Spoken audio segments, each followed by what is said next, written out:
और हमारी बात बहुत ध्यान से सुनिएगा। हम पहले भी कह चुके हैं, आज भी कहेंगे, वास्तव में स्वतंत्र कौन है? वास्तव में जो अपने भारतीय संस्कारों का पालन करते हैं वो स्वतंत्र हैं। स्वतंत्रता दिवस का मतलब क्या है कि अंग्रेजों से हमें आजादी मिली थी, हम आजाद हुए थे। देश तो आजाद हो गया, लेकिन विचारों में आज भी कई जगह हम स्वतंत्र नहीं हुए। कहीं ना कहीं हम अंग्रेजों के द्वारा प्रतिष्ठित जो बुद्धि थी उसमें अभी भी परतंत्र हैं, अभी भी हम उसमें बंधे ही हुए हैं। वास्तव में स्वतंत्र कौन है? हमारी बात बहुत ध्यान से सुन लीजिएगा।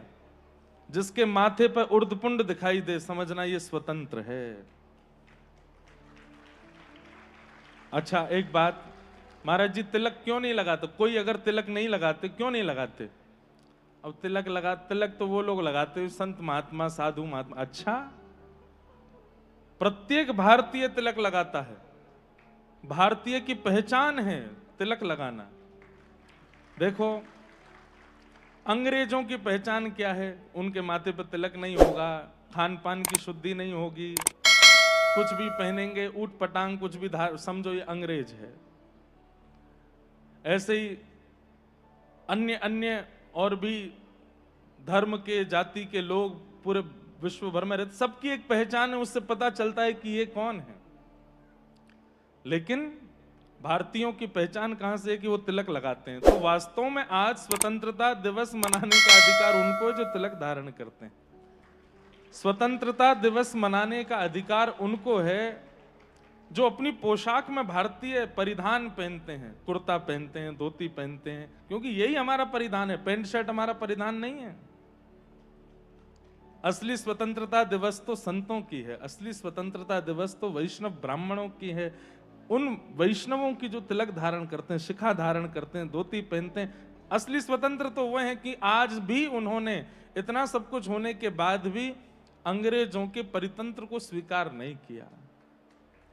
इसलिए हमारी आपसे प्रार्थना है, स्वतंत्रता दिवस के दिन कम से कम 365 दिन नहीं तो जो मुख्य मुख्य दिन आते हैं उनमें तो अपने पूर्ण भारतीय भेष में रहा कीजिए। तिलक लगाइए, धोती पहनिए, कुर्ता धारण कीजिए, बगलबंदी पहनिए। कम से कम बाह्य भेष से तो आप भारतीय बनिए। और कम से कम स्वतंत्रता दिवस, गणतंत्र दिवस आदि आदि हमारे नेशनल दिवस जो होते हैं, इन पे तो शुद्ध हिंदी ही बोलिए, अंग्रेजी का शब्द ही मत बोलिए। कम से कम ऐसे तो स्वतंत्रता दिवस मनाओ। लोग बाग आज सुबह सुबह भी हमको बोल रहे हैं हैप्पी इंडिपेंडेंस डे। ये इंडिपेंडेंस शब्द हम लोगों का है ही नहीं, ये तो अंग्रेज दे के गए हमें। भैया विचार कीजिए, स्वतंत्रता कहते किसको हैं? विचारों की स्वतंत्रता, व्यवहार की स्वतंत्रता। और स्वतंत्रता किससे? जो हमें जबरदस्ती अपनाने के लिए कहा गया था उससे स्वतंत्र। जो हमारा भारतीय तंत्र का स्वरूप है उसमें रहना, वो स्वतंत्र होता है।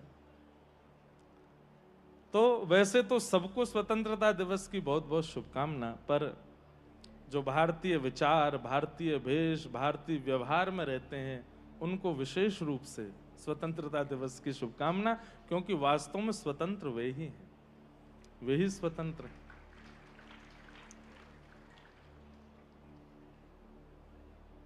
इस भारत में सबसे पहले स्वतंत्रता सेनानी कौन थे? वैसे तो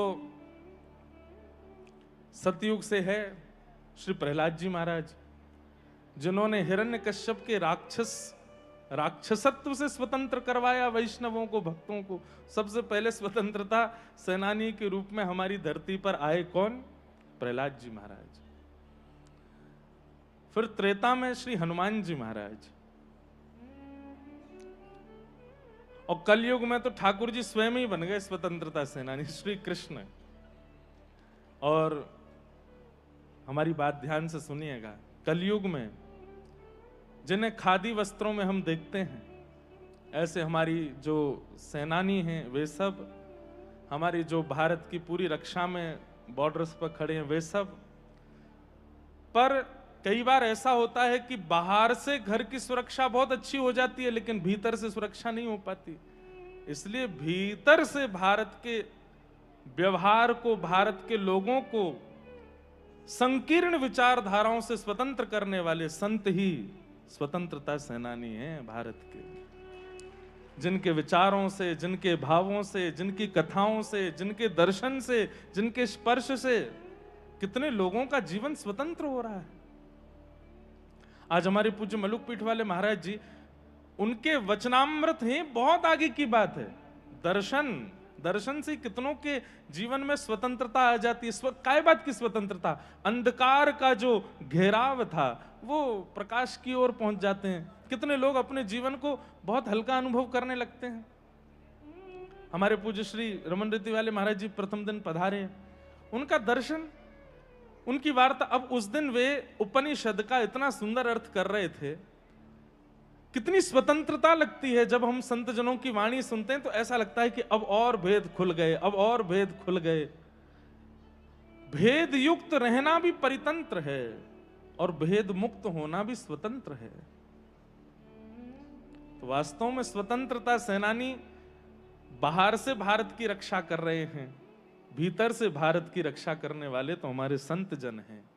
आज के दिन इन समस्त संत वृंदों को हम प्रणाम करते हैं। अब सीताराम जी को कैसे प्रणाम करना चाहिए, आरती कैसे करनी चाहिए, घर में व्यवहार कैसा होना चाहिए, प्रातःकाल उठ करके नियम कैसे, संत नहीं होते तो कौन बताता हमको। आज जिन नियमों का हम पालन करके अपने जीवन को शुद्ध, पवित्र और स्वतंत्र बना रहे हैं, किसने करवाया? इन महापुरुषों ने ही करवाया। इसलिए स्वतंत्रता दिवस की हमारे भारत के समस्त सेनानियों को और भारत के भीतर के सेनानी हमारे समस्त संतों को बारंबार प्रणाम करते हैं, वंदन करते हैं। छोटे मोटे स्वतंत्रता सेनानी हम भी हैं, कथा से हम भी तो दो चार को स्वतंत्र कर ही रहे हैं, तो हमको भी बहुत बहुत बधाई खुद ही को दे रहे हैं स्वतंत्रता दिवस की। जो शब्द है उस शब्द का अर्थ परिलक्षित होना चाहिए। हमारी आपके आवरण से कोई दिक्कत नहीं है। आप सूट पहनिए, बूट पहनिए, खूब धुआंधार, पर विचार तो कीजिए कि आए कहां से? आए तो अंग्रेजों से ही हैं। उनको पहन करके आप स्वतंत्र कैसे हो?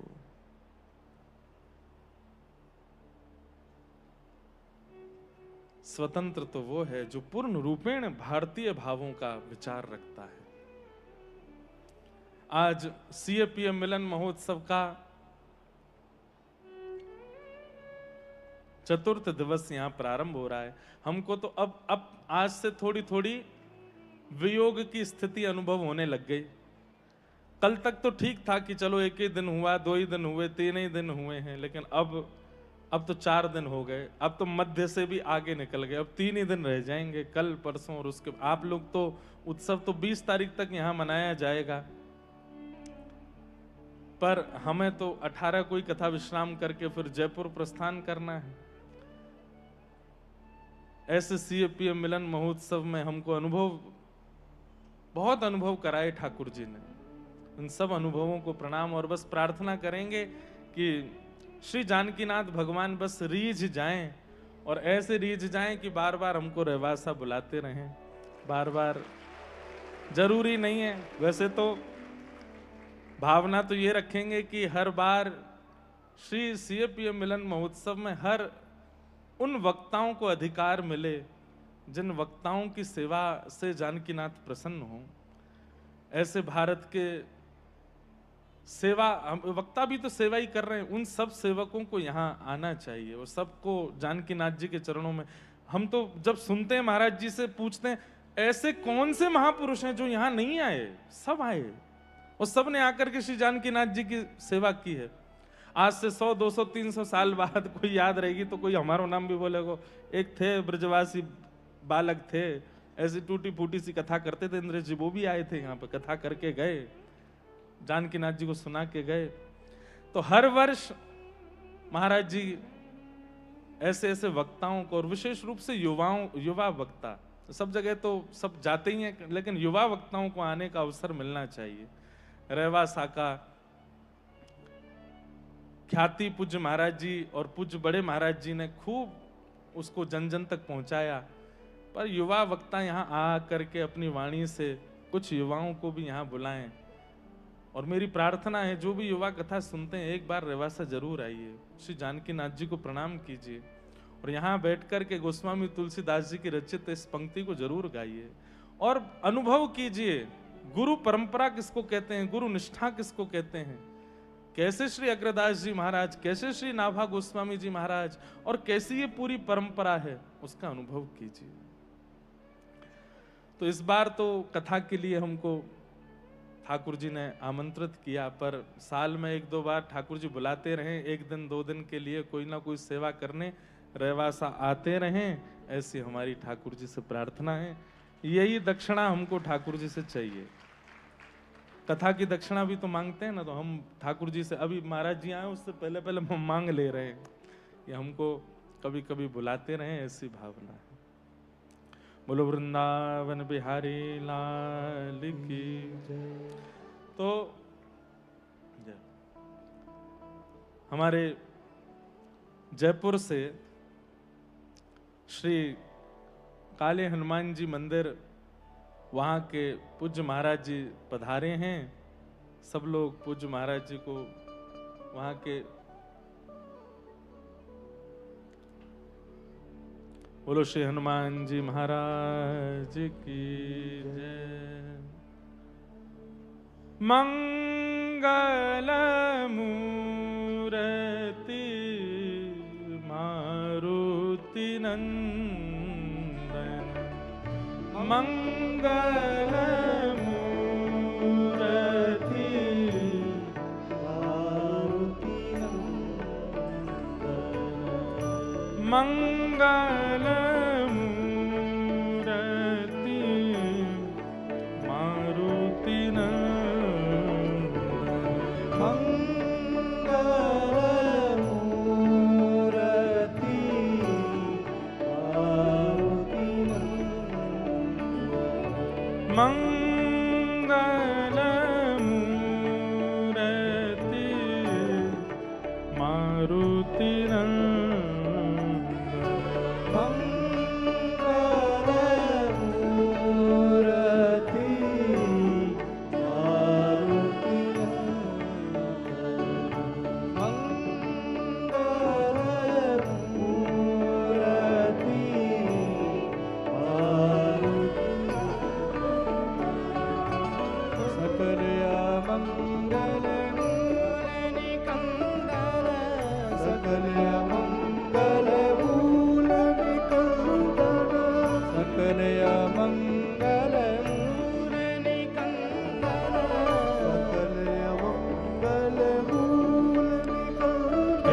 सकल अमंगल मूल निकंदन, सकल अमंगल मूल निकंदन, सकल अमंगल मूल निकंदन, सकल अमंगल मूल निकंदन, हे मंगल मूर्ति मारुति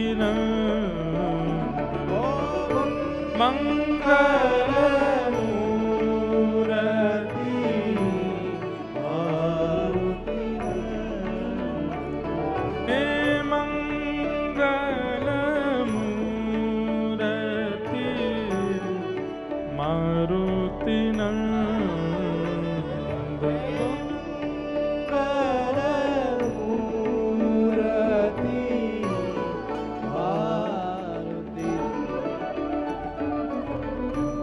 हमारे श्री अग्रमलुक पीठाधीश्वर पूज्य महाराज जी ऐसे भाव प्रकट करते हैं कि कोई भी कार्य प्रारंभ हो उससे पूर्व श्री, अगर आप जयपुर से निकल रहे हैं या जयपुर में हैं तो श्री काले हनुमान जी को पहले प्रणाम कर लीजिए और उनको प्रणाम करके ही अपने कार्य क्षेत्र में प्रवेश कीजिए, कार्य मंगल में होगा। हनुमान जी महाराज उसकी रक्षा करते हैं। तो इसी भावना की पूर्ति करने के लिए हम जब रेवासा आए तो पहले जयपुर में श्री हनुमान जी को प्रणाम करने गए। वहाँ हनुमान जी से प्रार्थना करी कि वैसे तो आपके ठाकुर जी का उत्सव है, सीएपीए मिलन महोत्सव है, लेकिन फिर भी श्री हनुमंत लाल जी आप कृपा करके वहाँ पूर्ण विराजिएगा, मंगलमय उत्सव को कीजिएगा। आज वहाँ के महाराज जी पधारे हैं, उन्हें बारंबार वंदन करते हैं, प्रणाम करते हैं। कल हम लोग श्रवण कर रहे थे कथा में कि सौनकादि ऋषि सूत जी से पूछते हैं कि महाराज ये परीक्षित कौन है और इनको 7 दिन में मरने का श्राप क्यों लगा, कृपा करके हमें ये बताइए। और यहां से महाभारत का थोड़ा प्रसंग प्रारंभ होता है कि यदा मृधे कौरव संजयाना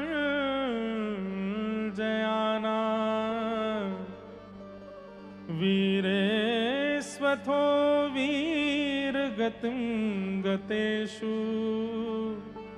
ब्रकोदरा विग्ध गदा विमर्श भृगनुरुदंडे धृतराष्ट्रपुत्रे। बहुत सावधानी से बैठिएगा। एक दो जानकारी और दे दें हम। महाराज जी के पास बैठे थे आज दोपहर में, तो महाराज जी ऐसा भाव रखे हैं, कल जन्माष्टमी महोत्सव मना रहे हैं और पूज्य महाराज जी का आगमन हुआ है। जय हो।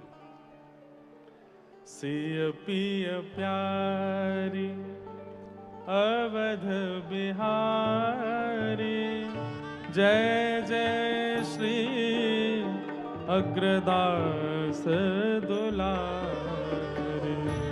सिय पिय प्यारी अवध बिहारी, जय जय श्री अग्रदास दुलारी। सिय पिय प्यारी अवध बिहारी, जय जय श्री अग्रदास दुलारी। सिय पिय प्यारी अवध बिहारी, जय जय श्री अग्रदास दुलारी। सिय पिय प्यारी अवध बिहारी, सिय पिय प्यारी अवध बिहारी, सिय पिय प्यारी अवध बिहारी। सिय पिय प्यारी अवध बिहारी, जय जय श्री अग्रदास दुलारी। जय जय श्री अग्रदास दुलारी। सिय पिय प्यारी अवध बिहारी, जय जय श्री अग्रदास दुलारी। सिय पिय प्यारी अवध बिहारी, जय जय श्री अग्रदास दुलारी। सिय पिय प्यारी अवध बिहारी, जय जय श्री अग्रदास दुलारी। सिय पिय प्यारी अवध बिहारी, जय श्री अग्रदास दुलारी। सिय पिय प्यारी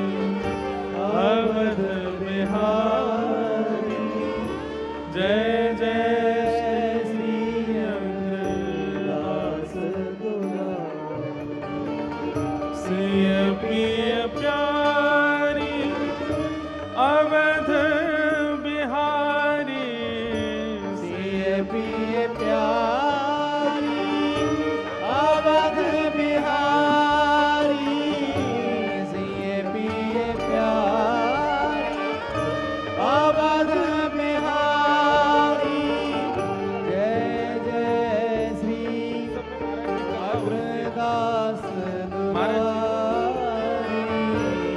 जय जय श्री अग्रदास हो तो छप्पे का पाठ करके भक्त चरित्र जितना वर्णित है उतना ठाकुर जी को सुनाना चाहिए शयन के समय। ऐसी भावना हम सबसे कहते ही हैं इस भाव को। आज हमारा बड़ा सौभाग्य है। एक तो पहला सौभाग्य तो यही है कि यहाँ कथा करने का अवसर हमको प्राप्त हुआ, उसमें भी सौभाग्य के सौभाग्य प्राप्त होते गए और आज ये भी एक सौभाग्य मिला कि जो मूल भक्तमाल जी का जो ग्रंथ है उसके विमोचन में हमको भी सहभागिता करने का अवसर मिला।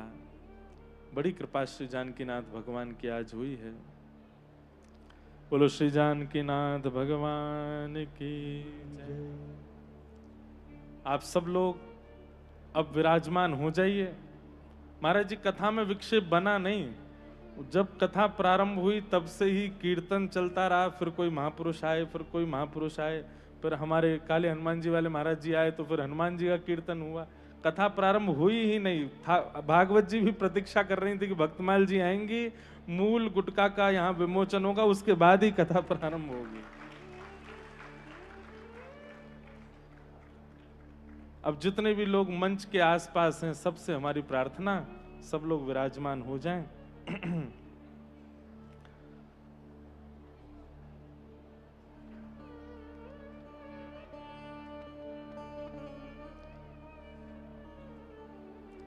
साक्षात भगवत कृपा का अनुभव हमने तब से करना प्रारंभ किया जब से जीवन में भागवत जी पधारी। वैसे तो जन्म से पूर्व ही पूज्य पिताजी महाराज और पूरे परिवार में ही श्रीमद् भागवत जी का आगमन तो हो गया था, लेकिन दास के जीवन में आज से 10 वर्ष पूर्व श्रीमद् भागवत जी की सेवा का भाव आया। भागवत जी की सेवा 10 वर्षों तक करते रहे। खूब ठाकुर जी ने कृपा की, अनुग्रह किए, संतों की कृपा हुई, प्यारे गिरधर लाल जी की सेवा प्राप्त हुई। लेकिन महाराज जी हम कोई ये ना समझें कि हम तुलना नहीं कर रहे हैं, बिल्कुल भी इस भाव को किसी भी रूप में तुलनात्मक रूप से मत लीजिएगा। 10 वर्ष पूर्व जब से श्रीमद् भागवत जी की कथा कहना प्रारंभ किया, कृपाएं तो तब से ही हो रही हैं, लेकिन गत वर्ष जब से श्री भक्तमाल जी कहनी प्रारंभ की हैं तब से कृपा का अनुभव विलक्षण हो गया है। और इसके पीछे भी एक कारण है। भागवत जी में भक्तों के यश हैं। भागवत जी भी भक्तमाल ही हैं, वहां भी भक्तों की कथा है। श्री ध्रुव जी महाराज हैं, प्रहलाद जी महाराज हैं, अम्बरीश महाराज हैं, कितने सब भक्तों की तो चरित्र। अगर भक्त चरित्र ना हो भागवत जी में तो श्रीमद् भागवत जी की जो गरिमा, महिमा और सुंदरता है वो पुष्ट नहीं हो पाएगी। लेकिन भागवत जी में फिर भी ठाकुर जी का चरित्र आता है, ठाकुर जी का यश आता है। पर भक्तमाल जी तो स्वच्छंद केवल भक्त चरित्र है। तो जब तक भागवत जी की सेवा कर रहे थे ठाकुर जी प्रसन्न थे, लेकिन भक्तमाल जी की सेवा जब से प्रारंभ हुई तब ठाकुर जी नृत्य करने लगे, तब आनंदित है गए। बोले हाँ ये भक्तन के चरित्र अब गा रहे हो। और आज सौभाग्य है जिन्होंने भक्तमाल जी दास के जीवन में प्रदान की। ऐसे हमारे पूज्य श्री अग्र मलुक पीठाधीश्वर पूज्य महाराज जी, जिनकी कृपा से भक्तमाल जी का थोड़ा वाचन करना प्रारंभ किया। महाराज जी भी यहीं विराजमान हैं और जिन्होंने हाथ पकड़ करके भक्तमाल जी की व्यास गद्दी पर बिठाया, ऐसे हमारे सरस कुंज वाले पूज्य महाराज जी भी विराजमान हैं। दोनों महापुरुष विराजमान हैं। और यह भी हम पर कृपा ही हुई कि भक्तमाल जी की पहली कथा भी जयपुर में ही हुई। पास में ही रहवासा है, पास में ही श्री गलता जी हैं, श्री गोविंद देव जी हमारे वृंदावन के राजा ठाकुर हैं। सब कुछ संयोग इतना सुंदर होता गया और आज तो आनंद ही हो गए। महाराज जी आज की तिथि वही तिथि है जिस दिन श्री पूज्य बड़े महाराज जी कथा में पधारे थे। जन्माष्टमी से पूर्व ही महाराज जी का आगमन कथा में हुआ था और वहीं आशीष देकर के पूज्य महाराज जी गए थे। और आज हमको इतना सौभाग्य लगा कि आज जो ये मूल भक्तमाल जी का गुटका है, इसका विमोचन करने का अवसर इतने सारे महापुरुषों के साथ हमको भी अपने हाथ स्पर्श कराने का अवसर मिला। ये श्री जानकी नाथ जी की प्रत्यक्ष कृपा का अनुभव आप सब लोग प्रत्यक्ष देख पा रहे हैं। बस हम बारंबार प्रणाम करते हैं। यदा मृधे कौरव संजयानां वीरेस्वथो वीरगतिं गतेषु ब्रकोदरा विक्त गदा विमर्श भृगनुरुदंडे धृतराष्ट्रपुत्रे। बहुत सावधानी से सब लोग श्रवण करें। अब कथाक्रम हम महाराज जी ने हमको कल स्वतंत्र कर दिया है और आज स्वतंत्रता दिवस भी है तो बस आनंद से हम अब जहां तक हमारे भाव जाएंगे वहां तक कहेंगे, फिर कुछ श्री जानकी नाथ जी की रसलीलाओं पर भी चिंतन करेंगे। और वैसे तो आज चौथा दिन है कथा का, नंदोत्सव तो आज होना चाहिए, लेकिन हम केवल मथुरा में ठाकुर जी का प्राकट्य आज कर देंगे, नंदोत्सव तो कल कथा में ही मनाएंगे। तो कल आप सब लोग बढ़िया जन्माष्टमी है, सब लोग पीत वस्त्र धारण करके आना, पीले पीले चंदन लगा के आना। कल तो व्रज लीला ही होगी। कल CFPM मिलन और श्री राधा कृष्ण मिलन दोनों होंगे कल तो हमारी श्री श्रिया और श्री रघुनाथ जी कल ब्रज के लाला और लाली से मिलेंगे। कल तो ऐसी कथा ही होएगी, तो आप सब लोग उसी भाव से कल आइएगा। आज केवल कथा जहां तक भाव चले कहेंगे, फिर ठाकुर जी का मथुरा में प्राकट्य करा करके कथा को फिर विश्राम दें। कल महाराज जी की आज्ञा भी ऐसी हुई कि कल कथा के बाद में रात में ही रासलीला का क्रम होगा। महाराज जी कल संभवतः कथा के बाद में रात्रि में रासलीला होगी। यहाँ जो रासलीला सुबह 12 बजे होती है जी, प्राकट्य, हाँ, तो कल यहाँ पर लीला में ठाकुर जी की प्राकट्य की लीला सब दिखाएंगे। आप सब लोग कथा के बाद में, कल तो वैसे भी व्रत है तो भोजन तो कौन ही करेगा, फिर भी किसी को लगे तो नेक बस जलपान करके आ जाइएगा। और फिर यहाँ रासलीला में कल ठाकुर जी के प्राकट्य की लीला होगी, आप सब लोग उसका भी दर्शन कीजिएगा।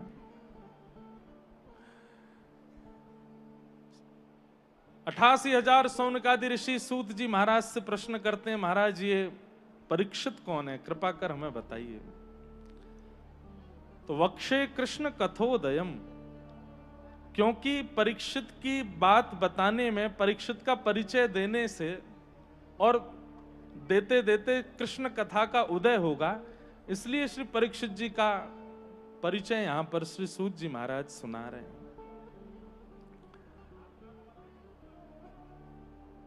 महाभारत का युद्ध अपनी अंतिम स्थिति में आ चुका है। बड़े बड़े वीर वीर गति को प्राप्त हो चुके हैं। दुर्योधन और भीम के बीच में युद्ध चल रहा है। तभी भीम ने अपने प्रचंड गदा का प्रहार दुर्योधन की जंघा पर किया और महाभारत का युद्ध पांडव जीत गए। हम सूक्ष्म में थोड़ी बात कह दें, अचेत अवस्था में पड़े हुए दुर्योधन के पास गुरुपुत्र अश्वत्थामा गए और अश्वत्थामा को कह दिया कि अब चाहे जैसे भी करो, हम अगर हस्तिनापुर की राज्य गद्दी पर नहीं बैठ पाए तो ये पांडव भी नहीं बैठने चाहिए। इसी को कहते हैं मात्सर्य दोष, और यही ठाकुर जी को प्रिय नहीं है। हमने पहले दिन भी आपसे निवेदन किया था कि ठाकुर जी अन्य दोषों को इतना चिंतन नहीं करते, लेकिन अगर जीवन में मात्सर्य दोष है तो ठाकुर जी बचते हैं ऐसे वैष्णवों से या ऐसे भक्त से जिसके चित्त में किंचित मात्सर्य है, ईर्ष्या है। दुर्योधन कहता है कि जिस गद्दी पर हम नहीं बैठ पाए, ये पांडव भी नहीं बैठने चाहिए। अब चाहे छल से, बल से, कैसे भी करके इनका वध करो। अश्वत्थामा जाते हैं और अर्धरात्रि में ही सोते हुए द्रौपदी के 5 पुत्रों का सर धड़ से अलग कर देते हैं। पूज्य महाराज जी की कथा में एक प्रसंग सुना था कि गुरु किसको चयन करना चाहिए, यह भी एक विशेष बात है। कई लोग अश्वत्थामा की तरह होते हैं। अश्वत्थामा ने क्या किया, बोले वो विचार करने लगा कि कैसे मारूं। तभी उसने देखा कि एक वृक्ष के ऊपर एक घोंसले में छोटे छोटे नवजात बालक थे पक्षी के, और विशेष रूप से जो कौवा होता है, कौवा और कोयल, उनके छोटे छोटे बालक। और उल्लू रात में जगता है तो उस ढूंढ ढूंढ करके विशेष रूप से कौवा जो होता है इसी का ही वो वध करता है। और उसके पीछे एक पंचतंत्र की कथा भी पूज्य महाराज जी ने सुनाई थी। उल्लू ने जब सोते हुए उन बालकों को मारा तो उनको देख करके अश्वत्थामा कहता है, बोले ये तरीका बढ़िया है। जागते हुए प्रकाश रूप में पांडवों के साथ में युद्ध करना बड़ा मुश्किल है, लेकिन सोते हुए अर्धरात्रि में इन पांडवों को मैं मार सकता हूं।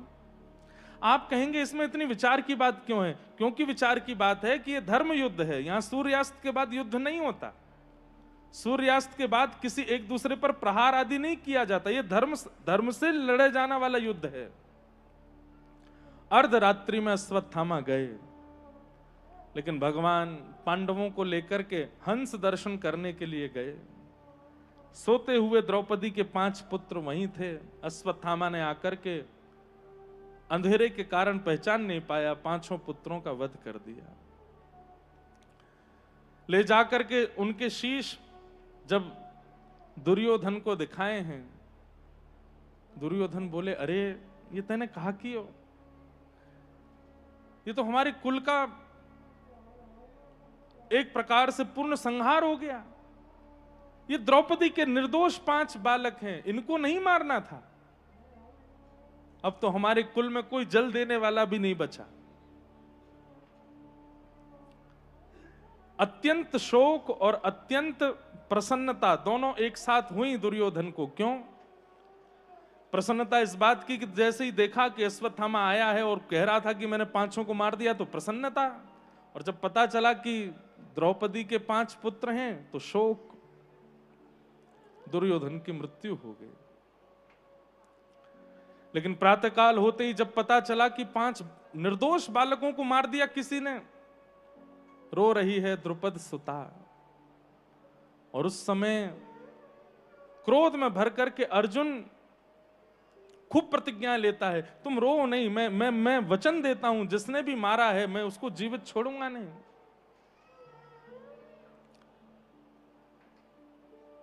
कृतवर्मा, अश्वत्थामा, 2-3 लोग बचे थे। थोड़ी तहकीकात की तो पता चल गया कि ये सब कृत्य अश्वत्थामा ने किया है। अश्वत्थामा को पकड़ करके लेके जैसे ही आए, अब कितनी सुंदर बात, द्रौपदी को पता चला कि मेरे बालकों का हत्यारा आया है। एक मां का ममत्व मां ही समझ सकती है कि वो अपने बालकों से कितना प्रेम करती है। कोई मां नहीं चाहती कि मेरा बालक कितना भी दोषी हो उसको मैं दंड दे दूं, मेरे अलावा कोई और स्पर्श भी ना करे। लेकिन द्रौपदी के निर्दोष 5 बालकों को जिसने मार दिया वो अश्वत्थामा सामने खड़ा है। और उस समय द्रौपदी के चित्त में दया का उद्दीपन हो रहा है। बंधुओं देखिए,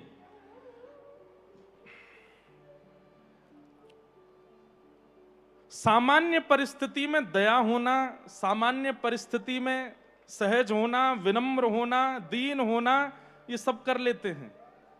लेकिन असामान्य परिस्थिति में आप कैसा व्यवहार करते हैं वो ठाकुर जी देखते हैं।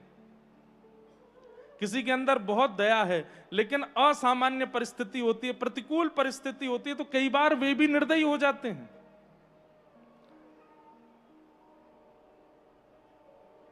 द्रौपदी की असामान्य स्थिति है, प्रतिकूल परिस्थिति है, 5 बालकों का हत्यारा सामने खड़ा है, और उस स्थिति में द्रौपदी दया प्रकट कर रही है। ये बहुत बड़ी बात है। श्री प्रहलाद जी महाराज नृसिंह भगवान को अति प्रिय क्यों लगे?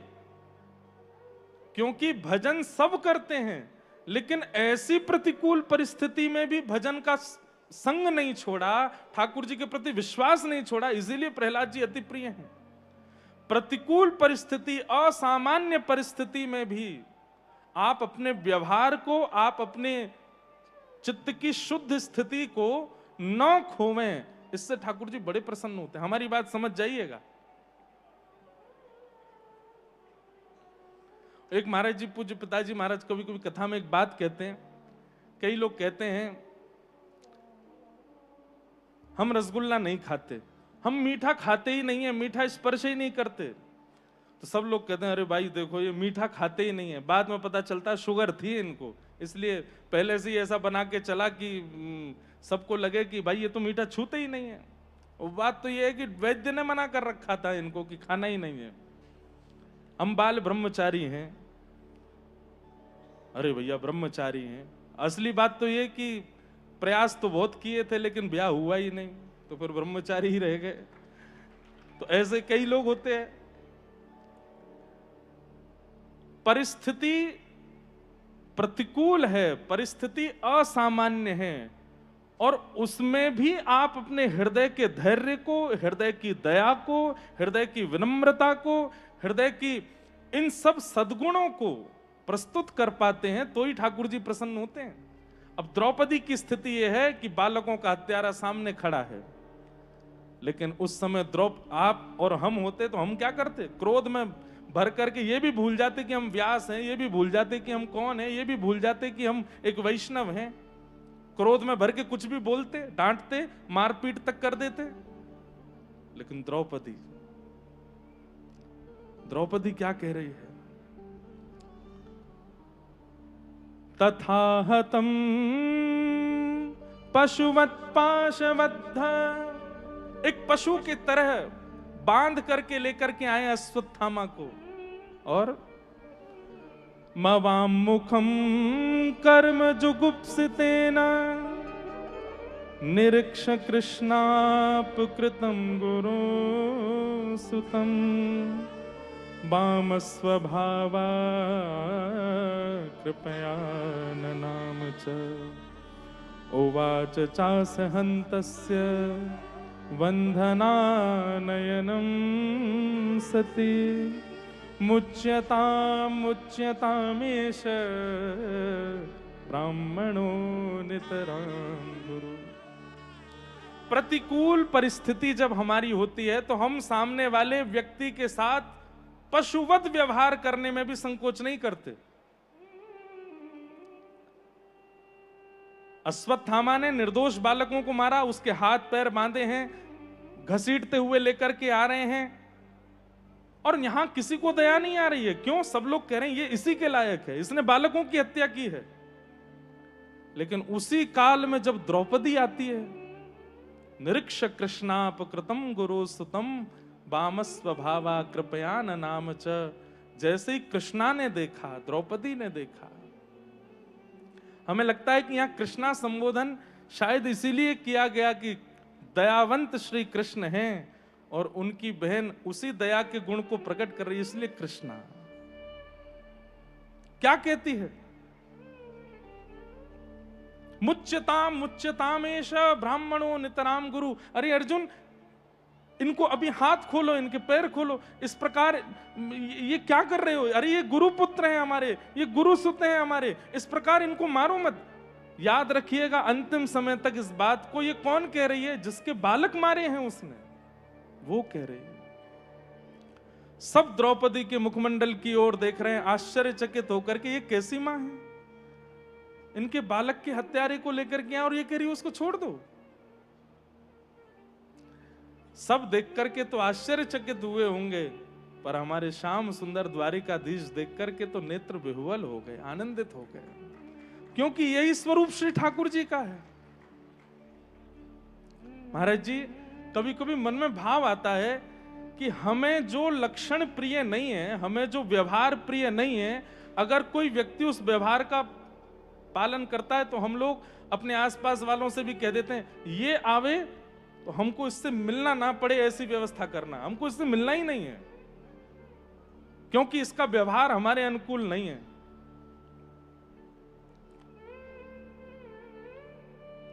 लेकिन हम और यहां बैठे अधिकतर लोग सब वो व्यवहार करते हैं जो ठाकुर जी को प्रिय नहीं है। लेकिन कभी जानकी नाथ जी अपना द्वार बंद नहीं करते, सबसे मिलते हैं, सब पर कृपा करते हैं, सबको देखते हैं।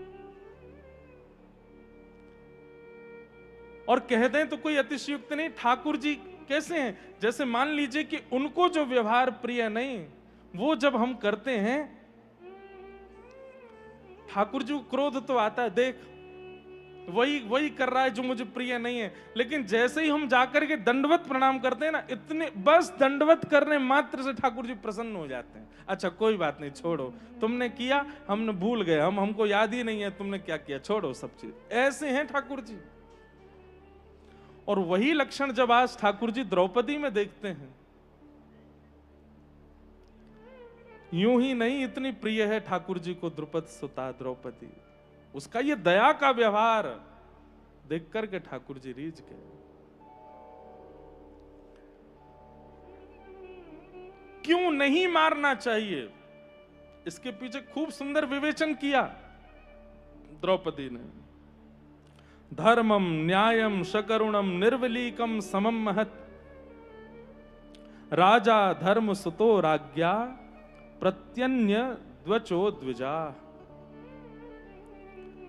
धर्म, न्याय, करुणा, निष्कपटता, समता, इन सब का विचार करके ही किसी को दंड देना चाहिए। अनेक बातें कही द्रौपदी ने, सब बातों को सुनकर के सब स्तब्ध रह गए और अंत में द्रौपदी ने यही कहा कि इन्हें मत मारो, ये गुरु पुत्र हैं, इन्हें मत मारो, ये ब्राह्मण हैं, इन्हें मत मारो। क्यों? क्योंकि एक मां के एकमात्र सहारे पुत्र है और पुत्र मृत्यु का क्या वेदना एक मां को होती मुझे पता है, इसलिए इनको मत मारो। अनेक भाव कहे और सब भावों को सुनकर के सब द्रौपदी के पक्ष में, पर अर्जुन अभी संशय में है, मैं क्या करूं। ठाकुर जी की ओर देखा और कहा नाथ कृपा करें, मैं क्या करूं। भगवान ने कहा ब्रह्म बंधुर न हंतव्य आतताई बधारहण। ब्राह्मण कैसा भी क्यों ना हो उसको मारना नहीं चाहिए, और बालकों का हत्यारा कोई भी क्यों ना हो उसको छोड़ना नहीं चाहिए। वास्तव में ठाकुर जी संकेतात्मक शब्दों में बात करते हैं। जैसे कहते हैं समझदार को इशारा काफी, तो ठाकुर जी इशारे में ही बात करते हैं। इसलिए संत जनों की सन्निधि में रह करके उनके वचनों को सुनकर के इतना परिपक्व कर लीजिए अपने आप को कि ठाकुर जी को इशारा करें तो आप उस इशारे को समझ जाओ, क्योंकि ठाकुर जी का स्वभाव है कि वो इशारे में ही चर्चा करेंगे। अब प्रत्यक्ष देखने पर, प्रत्यक्ष सुनने पर लगता है कि ठाकुर जी कह रहे हैं ब्राह्मणों को मत मारो, चाहे जैसे भी हो, और बालकों के हत्यारे या आतताई जो भी हो उनको छोड़ो मत। लेकिन अप्रत्यक्ष रूप से ठाकुर जी क्या कह रहे हैं? ठाकुर जी यहां निवेदन कर रहे हैं कि ऐसे आतताई को, ऐसे दुष्ट को मृत्यु दंड बहुत छोटा है।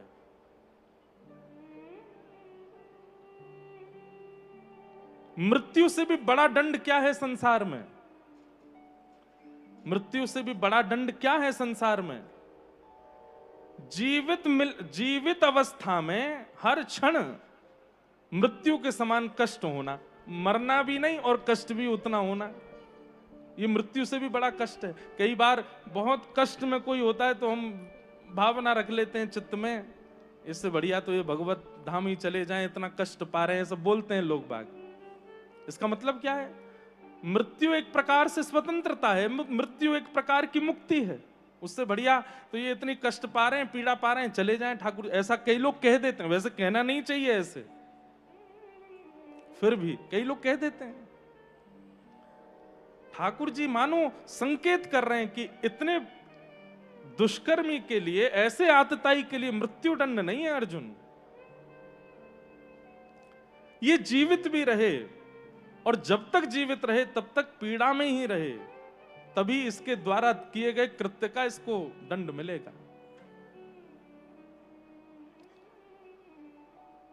अमर तो है ही अश्वत्थामा, मणिम जहार मूर्धन्यम, उनकी मणि को निकाल लिया। ब्राह्मण की शिखा होती है, शिखा छेदन कर दिया, दाढ़ी मूछ आदि मूड़ करके भरी सभा में अपमानित कर दिया, और अपमानित करके निकाल दिया सभा से।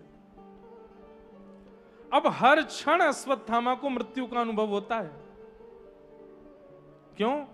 जिन्हें गुरुपुत्र गुरुपुत्र कह करके सब वंदन करते थे, सब नतमस्तक होते थे, अब वो सभा के मध्य से जब निकलते हैं तो सब लोग उनको देख करके एक हीन दृष्टि रखते हैं। और व्यक्ति के लिए इससे ज्यादा कष्टदायी कुछ नहीं हो सकता कि समाज ही उसके प्रति हीन दृष्टि रखे।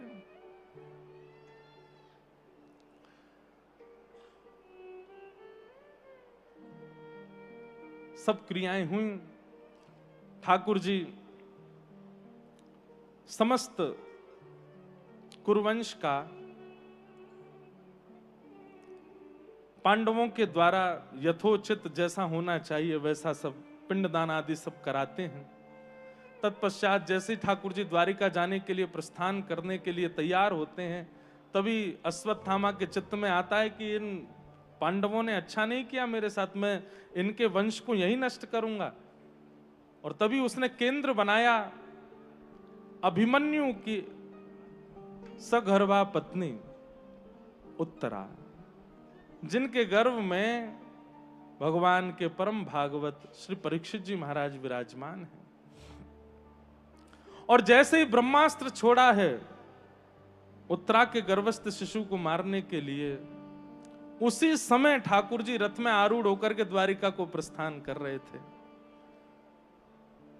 जैसे ही उत्तरा ने देखा ये ब्रह्मास्त्र मेरे गर्भ के बालक को नष्ट करने आ रहा है, वहां पर अर्जुन खड़े हैं, युधिष्ठिर खड़े हैं, सब जन खड़े हैं, पर उत्तरा किसी के पास नहीं गई है। ये विश्वास देखिए, सीधे ठाकुर जी के पास गई है कि पाहि पाहि महायोगिन देव देव जगतपते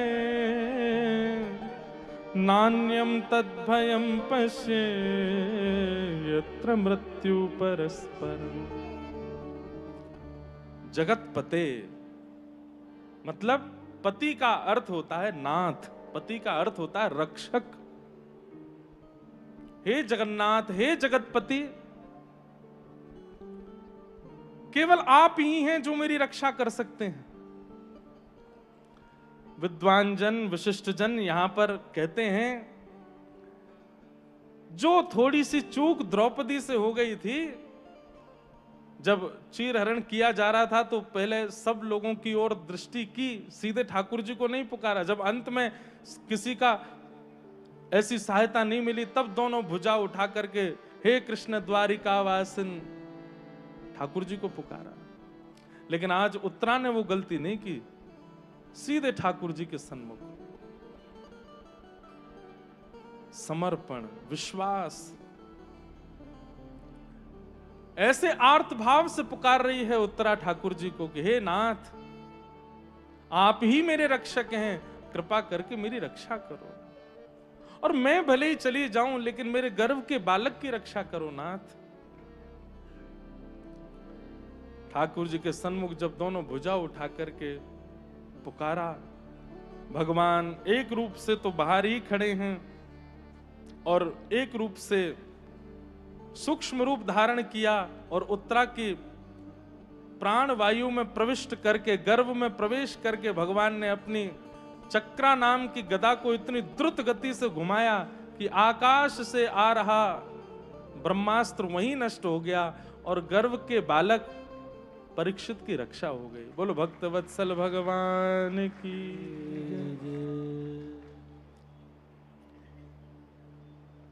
एक बहुत सुंदर भाव पूज्य गुरुदेव भगवान, पूज्य हमारे दादा गुरुदेव भगवान श्री सेवा कुंज वाले गुरु जी, पूज्य महाराज जी और हमारे अयोध्या वाले पूज्य महाराज जी दोनों विराज रहे हैं। कुछ कुछ समय पूज्य गुरुदेव भगवान के चरणों में आपको भी अध्ययन करने का अवसर मिला। हमको तो महाराज जी 6 महीना के थे जब गुरु जी प्रस्थान कर गए। पूज्य महाराज जी तो गुरुदेव के उत्सव में कथा के लिए पधारे, तब भी बड़े संस्मरण बताते कि गुरु जी का कैसा विचार व्यवहार। कभी कभी हमें लगता है कि हमारी स्थिति भी परीक्षित जी जैसी है। जैसे परीक्षित जी 10वें स्कंद में जाकर के सुखदेव जी से कहते हैं कि हमें विस्तार से बताइए ठाकुर जी के बारे में, ऐसे ही हम भी सोचते हैं कि हम पर कृपा तो गुरुदेव भगवान की है, लेकिन उनका अनुभव इतना नहीं कर पाए। तो आप सब महापुरुषों से ही उनके बारे में पूछ लेते हैं।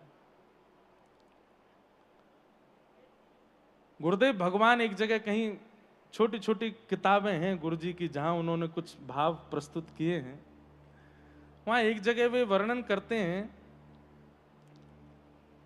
कि परीक्षित की भगवान ने रक्षा क्यों की। कोई कहे कि एक गर्भवती माता पर दया करके भगवान ने रक्षा की, तो कितनी माताएं हैं जिनके गर्भ के बालक हैं, पर सबकी रक्षा ठाकुर जी नहीं कर पाते। पर परीक्षित की रक्षा की, इसके पीछे मूल कारण क्या है? गुरु जी अपने भाव से लिख रहे हैं कि ठाकुर जी जानते हैं कि कालांतर में ये हमारी कथा के श्रोता हैं, जो गर्भ में विराजमान हैं परीक्षित, ये हमारी कथा के होने वाले श्रोता हैं। और उसी बात की पूर्णता में गुरुजी कहते हैं कि जो कोई भी जीवन में एक बार भी भागवत जी की कथा में गया है, उसको ये प्रमाणित रूप से मान लेना चाहिए कि ठाकुर जी ने ही उसकी रक्षा करके उसको यहां तक पहुंचाया है। क्योंकि ठाकुर जी को पता है कि ये एक श्रोता है, ये कभी ना कभी थोड़ी देर ही सही कथा जाके सुनने वाला है, इसलिए ठाकुर जी उसकी रक्षा करते हैं। कल रात्रि महाराज जी हम लोग कहीं गए, हमारे डीडवाना का स्थान था, वहां दर्शन के लिए गए। तो हमारे पंडित जी लोग सब सो रहे थे। जिस कक्ष में सोए, रात्रि में पंखा घूमते घूमते द्रुत गति से नीचे गिरा, और ये लोग इतनी गहरी नींद में सो रहे थे कि कोई नहीं। एक पंडित जी उठे, बस की आवाज काय की हुई, तो देखे तो पंखा चरणार बिंदों में रखा था। अभी सुबह उठ करके हमसे बोले, महाराज जी कल रात्रि हो सकता था कि हमारा अंतिम मिलन होता आपसे। मैंने क्यों? बोले सुबह सुबह पंखा टूट के ऐसे गिरा, लेकिन ऊपर नहीं गिरा, हम लोगों का स्पर्श भी नहीं हुआ, दूर जाके गिरा। तो मन में भाव आया, श्री गोवत जी महाराज कह रहे थे कि हो सकता है कोई जीव बैठा होगा ऊपर, उसने देखा कि भाई ब्रजवासी ब्राह्मण सब आए हैं, इनके दर्शन से उद्धार हो गया होगा, इसीलिए वो पंखा टूट के गिरा। लेकिन अभी अभी मन में भाव आया, वे सब यहां भागवत जी का पाठ कर रहे हैं, और भागवत जी के पाठक सब विप्रवर हैं। ठाकुर जी रक्षा इसीलिए कर रहे होंगे क्योंकि ये भागवत जी के श्रोता और भागवत जी के पाठक हैं। अगर किसी भी प्रकार की इनको कोई दिक्कत हो गई तो कल का पाठ कैसे होगा, कल की कथा ये कैसे सुनेंगे? इसलिए ठाकुर जी ने उनकी रक्षा की। आप सब लोग इस बात को विश्वास मान लीजिए।